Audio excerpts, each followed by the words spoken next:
చేసినట్టయితే నీ 3 సంవత్సరాల బ్యాలెన్స్ షీట్లు పట్టుకురా, బడ్జెటరీ షీట్స్ పట్టుకురా. నువ్వు 18 గంటలు కష్టపడితే రెవెన్యూ రిసిప్ట్స్ ఎందుకు డెఫిసిట్లో ఉన్నాయి?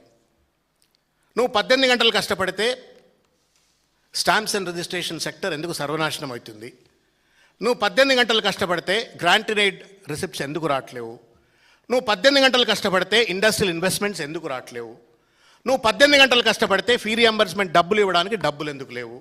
నువ్వు 18 గంటలు కష్టపడితే రిటైర్డ్ అయినట్టు ఉద్యోగస్తులకు పెన్షన్స్ ఇవ్వడానికి నీ దగ్గర డబ్బులు ఎందుకు లేవు?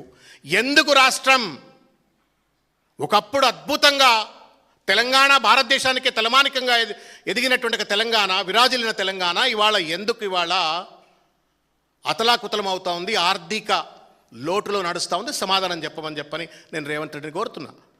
నువ్వు 18 గంటలు పనిచేస్తే ఇట్లెందుకు అవుతుంది? దోపిడి దొంగలు లెక్క మారిపోయినారు. దురదృష్టం ఇటువంటి భాష మన సావరెన్ స్టేట్లో ఒక మంత్రుల మీద మాట్లాడటానికి.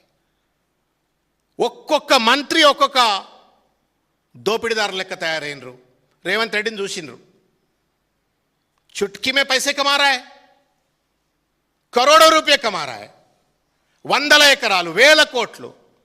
ఢిల్లీకి సంచులు మోసడు ఎక్కెత్తైతే ఇంటికి సంచులు మోసుకుపోతున్నాడు, ప్యాలెస్ల మీద ప్యాలెస్లు కట్టుకుంటున్నాడు. ఆయనను చూసిన తర్వాత మేమేం తక్కువ తిన్నాం రాబాయ్ అని చెప్పని మంత్రులు కూడా తెగబడ్డారు. నేను అడుగుతా ఉన్నా, ఒక్కొక్క మంత్రి మీద తప్పనిసరిగా మేము ఛార్జ్ షీట్ వేస్తాం. నువ్వు అనుకుంటున్నామేమో బూతులు మాట్లాడి పిచ్చగా మాట్లాడి పేపర్లలో టీవీలలో రాయించుకొని చూయించుకొని సోషల్ మీడియా ఛానళ్ళ ద్వారా ప్రచారం చేయించుకొని నీ పాపాలన్నీ బయటపడవని చెప్పని. బిడ్డ నేను కడుగుతాం, నీ మంత్రులను కూడా కడుగుతాం, నీ ప్రతి డిపార్ట్మెంట్ మీద ఛార్జ్ షీట్ వేస్తాం. ఎవడు తక్కువ లేడు, ఒకడి మీద ఒకటి పోటీ.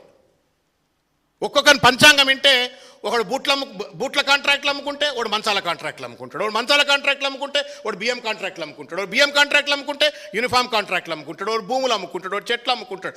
మొత్తం దోసుకుపోతున్నారు. 18 గంటలు కష్టపడ్డామని చెప్పని పాపం మా అన్న అందశ్రీ అన్న ఏడున్నాడో ఏడుస్తున్నాలా, ఏమరా నాయన కష్టపడింది దోసుక తిన్నానుక ప్రజలకు పెట్టడానికా అని చెప్పని.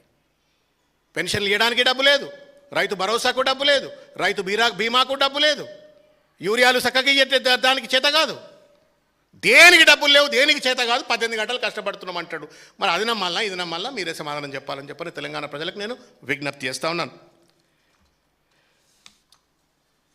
ఆయన అంటాడు ఈ కుటుంబానికి పదవులు వచ్చినాయి, ఆ కుటుంబానికి పదవులు వచ్చినాయి అని చెప్పని. నేను అడుగుతా ఉన్నా, మొత్తం ఎమ్మెల్యేలు ఎంపీలు కాంగ్రెస్ పార్టీలో ఇవాళ ఉన్న ఎంపీలు ఎమ్మెల్యేలు కార్పొరేషన్ చైర్మన్లు లేకపోతే పెద్ద పదవులన్నీ డిక్లేర్ చేసిండు కదా, including key positions in the CMO. ఎంతమంది తెలంగాణ ఉద్యమకారులకు ఇచ్చినావు? అందులో ఎంతమంది దికార్సైన కాంగ్రెస్ వాళ్ళకి ఇచ్చినావు చెప్పు. మా రాకేష్ కేసీఆర్ గారు తయారు చేసిన సైనికుడు, ఉద్యమకారుడు, కార్పొరేషన్ చైర్మన్. మా ఉపేందర్ కేసీఆర్ గారి నేతృత్వంలో పనిచేసినటువంటి ఒక నికార్స్ అయినటువంటి తెలంగాణ ఉద్యమకారుడు, తర్వాత బీసీ కమిషన్కు మెంబర్గా పనిచేసిండు. మా సుమన్ తెలంగాణ ఉద్యమకారుడు, 100 లాఠీలు దెబ్బలు తింటే పార్లమెంట్ సభ్యునిగా నిలబెట్టిండు, మళ్ళీ తర్వాత ఎమ్మెల్యేగా పెట్టిండు. మా గ్యాదర్ కిషోర్ శాసనసభ్యుడిగా 3 సార్లు అవకాశం ఇచ్చిండు, 2 సార్లు గెలిచిండు. నేను ఇట్లా చెప్పుకుంటూ పోతే చిట్టా ఇంత పెద్దది. మా కిషోర్ గౌడు, ఎర్రోళ్ళ సీను, తరం లేక ఒక కొత్త నాయకత్వాన్ని కేసీఆర్ గారి నేతృత్వంలో తయారు చేసి ఉద్యమకారులందరినీ నెక్స్ట్ లేయర్ ఆఫ్ లీడర్షిప్ ఈ తెలంగాణ రాష్ట్ర భవిష్యత్తును తీర్చిదిద్దడం కోసం కేసీఆర్ గారి నేతృత్వంలో, భవిష్యత్తులో కేటీఆర్ గారి నేతృత్వంలో తయారు చేయడానికి ఒక సైనికులను, ఒక నాయక గణాన్ని, ఉద్యమకారులందరినీ తయారు చేసి పెట్టి. నువ్వేం తయారు చేసినావు? ఏం సంబంధం పొంగులేటి శ్రీనివాసరెడ్డికి? అసలు కాంగ్రెస్ పార్టీకి ఏమైనా సంబంధం పొంగులేటి శ్రీనివాసరెడ్డికి?